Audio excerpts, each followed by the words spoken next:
You're now watching Sports Bettor's Paradise on the BetRivers Network. All right, Jimmy Ott, Paul Stone, it's the bowl season. It's our favorite time of the year, and we want to take this opportunity to thank you, Paul Stone, for not just giving us straight releases throughout the entire college football season and even before in the conference previews, but also information and angles that help shape our handicapping season. So thank you, and to you and yours, happy holidays, Merry Christmas, Paul Stone.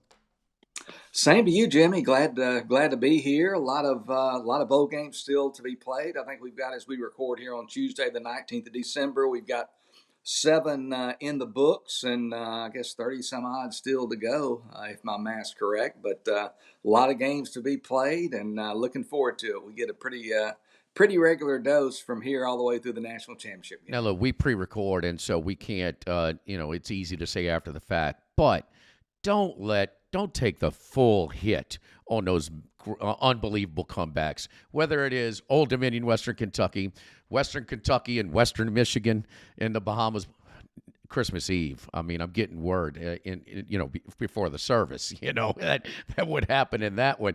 And then, of course, TCU and Oregon. Cut your losses or try and middle. When you see a momentum shift, and sometimes when that momentum shifts, it is real in football. Look at the live action on BetRivers. Middle. It's not just a straight hedge. It's not straight given. But if you can see a big lead starting to evaporate, UCLA Boise State is a classic example on Saturday night as well. Maybe kind of cut your losses or look for a little middle too. It ensures your original bet. It creates a middle to generate more of a profit. But so it's something to keep in mind during the bowl season. Let's go to the Gasparilla Bowl in Tampa, Florida. I've made this trip, as a lot of Central Florida fans will be doing. How about the ticket sales by the Golden Knights in this one? That's always a nice piece of information. But I've driven that short trip of an hour from Orlando to Tampa, and a lot of Central Florida fans will. Central Florida is 4 over Georgia Tech, and Georgia Tech's excited to be in a bowl game with their first-year full coach after a successful interim basis last year, Paul. Yeah, I really think this bowl game, a pair of basically 500, I guess, Power 5 teams. But like you said, both teams want to be here. Both teams showed nice flashes. Central Florida gets off to the 3-5 start, but they win 3 of their last 4 games to achieve bowl eligibility. So a lot to like here, and it doesn't look like there's going to be a whole lot of opt-outs. Kyle Kennard, Georgia Tech's top defensive end, top pass rusher, he is in the portal, so he won't play for Georgia Tech. And then on the other side, UCF, their top cornerback, Corey Thornton, 3 interceptions, 9 passes broken up. He's in the portal as well. But for the most part, it looks like most hands are on deck for both these teams. So could really be an interesting matchup. I'm really looking forward to this game there in Tampa this Friday, the 22nd. As you mentioned, a virtual home game for UCF, about 84 miles from its Orlando campus. They sold out their first allotment of tickets, so a lot of excitement around this game for UCF. I know Gus Malzahn, their coach, believes the Golden Knights should have a good nucleus of returnees next season to be an improved team in 2024, and he views this bowl game as a potential building block and springboard to next season. It looks like we're going to have a lot of the players on hand. John Rice Plumlee, I read a story in the Tampa paper this morning. He is absolutely playing, and he has gotten healthier, I'm sure, with this time off because he struggled. He was, battling bumps and bruises all year long, so lower leg injury. So certainly his availability will be critical to UCF. But there's a particular angle, a particular statistical matchup, if you will, that I like in this game. UCF this year, they averaged 9.2 yards per pass attempt with Plumlee and backup Timothy McClain at the helm at quarterback. Georgia Tech, meanwhile, and that 9.2 yards pass attempt, I should point out, ranks them in the top 10 nationally in that category. Georgia Tech, not so great defending the pass, gave up 7.7 yards per attempt. They only had 19 sacks all year. And now again, Kennard, 11 tackles for loss. Their top sack man was 6 sacks. He's in the portal and won't play. So you might not see a whole lot of pass rush out of Georgia Tech. just like this situation. They're excited to be there. They're in their backyard playing well. I like UCF -4 over Georgia Tech. Yeah, Plumlee also is very important. His health, obviously, with his legs too, because out of 133 Division I teams, I put him in the top 10 as far as most athletic.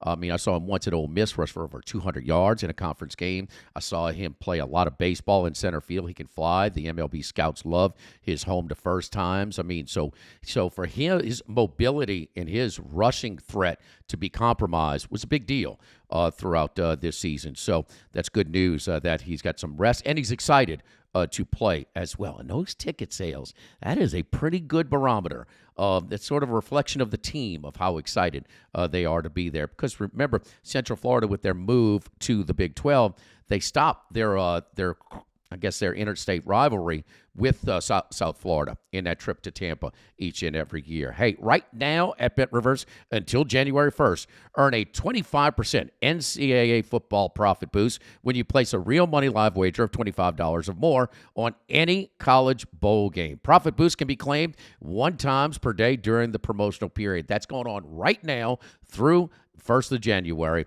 Right here at BetRivers, brought to you by our friends over at BetRivers. Let's move to your second one. And, well, this is one of my favorite angles, the Armed Forces Bowl in Fort Worth, Texas. James Madison had that undefeated season busted up. Man, sometimes that game day can be more of a distraction than a boost of energy.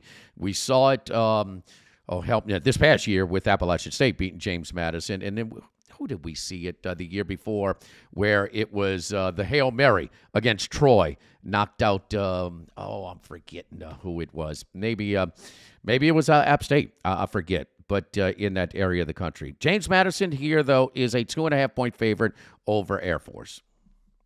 Yeah, James Madison, their second season as an FBS member was quite a wild ride. They start the season with 10 straight victories, climb into the AP's top 20. And as you mentioned, ESPN's College Game Day comes to Harrisonburg. And as you also mentioned, that perfect season came to a halt on the day of Game Day's visit. Appalachian State nudging the Dukes 26-23 in overtime. But I tell you, a lot has happened, Jimmy, in the month since Game Day came to Harrisonburg, Virginia. Former JMU head coach Kirk Cignetti obviously has left Harrisonburg to take the Indiana head coaching job. Not only has Cignetti left, but as is often the case, took most of JMU's coaching staff with him. In fact, James Madison has had to hire 5 temporary coaches to get through the bowl game. Predictably, they have many players in the portal. Reports are that of these players, about 20 players in the portal, that most are expected to play in the bowl game, but we'll see if that comes to fruition. This is one of those tricky parts of the bowl handicapping, having a feel for who's in and who's out. The Dukes, their bowl opponent on Saturday, Air Force, started the season 8-0. They lose their final 4 regular season games to finish 8-4. But their speedy quarterback, Zach Larrier, did not play the final 3 games for Air Force, didn't play much of the one before that.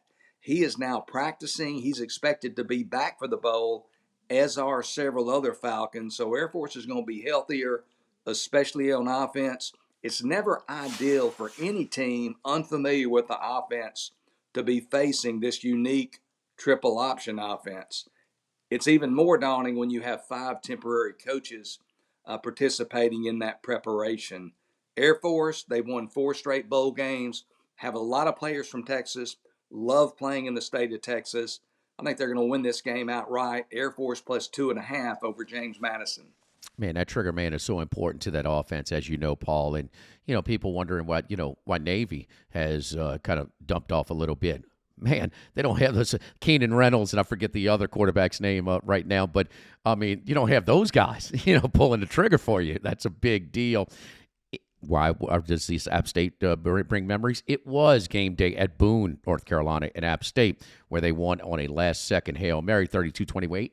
They did not cover, however. So you got the money. Troy got the money, so the visiting team taking advantage of a little extra attention that game day brings, extra distractions maybe. But Air Force, I love backing the military schools, and check their record in the bowl seasons over the last 10 years or so. It is very, very impressive. The Army-Missouri game, people were riding that angle so much, the line shifted like 8 points. I mean, it was ridiculous to where it kind of fell in the middle depending on where you bet it. But the one thing is for sure, the military schools, focus, intensity, motivation, they're in.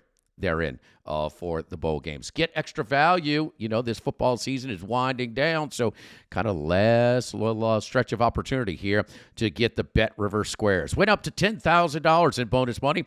Bet $10 in same-game parlays on any game with the squares icon to earn a square. That's brought to you by our friends over at BetRivers. 3 picks for this session of the bowls with Paul Stone. Let's go to the Las Vegas Bowl. Paul, I've been to Vegas plenty of times. For the Las Vegas Bowl, I have never made it to the game. Here we go. Utah goes from Pasadena to Las Vegas, and Northwestern. The Utes are laying 6.5 to Northwestern.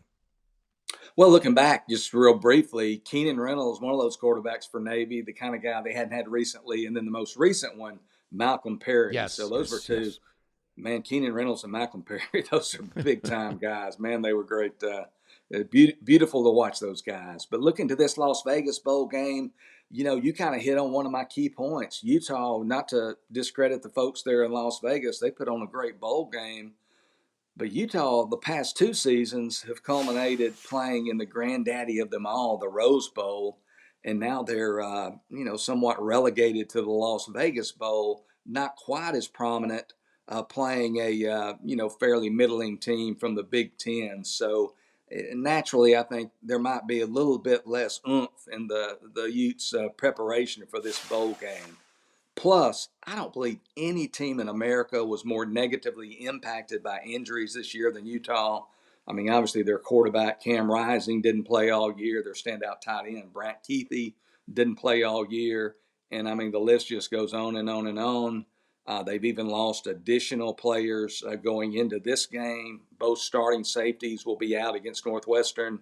Their standout defensive end, Jonah Ellis, he had 16 tackles for loss and 12 sacks this year. Despite missing the final 2 regular season games, he's going to be out with injuries.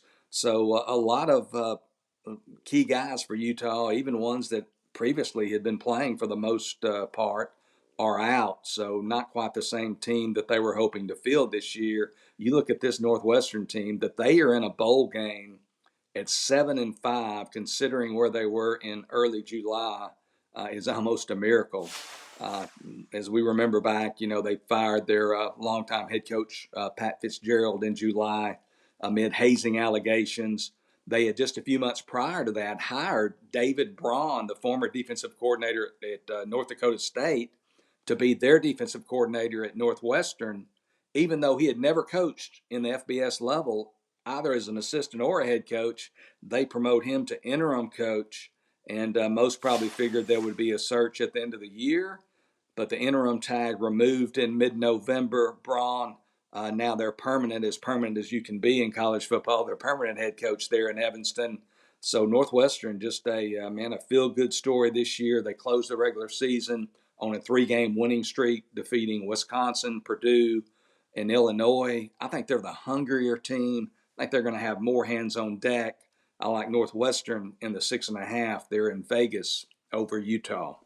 Paul, it was on September 3rd, and this is one of my sort of NFL handicap, but a recency bias overreaction to those standalone primetime games where all the eyeballs are focused in on one. It was September 3rd, so Labor Day Eve. We actually had a staggered triple header. So not just in August, but in September, everybody saw how bad Northwestern looked. We all knew about the situation, how it affected them. So, I mean, they buried the perception of that team. Man, they were a profitable team moving on. And from that point, for that coach to keep that together, I mean, hell of a job this year by him. And so It kind of sticks in my mind. They lost 24-7. They scored like on the last play of the game to make it. It was ugly to Rutgers, who wasn't exactly the most, the toughest team in the world. But, yeah, they easily covered that 5.5, and Northwestern never in it. So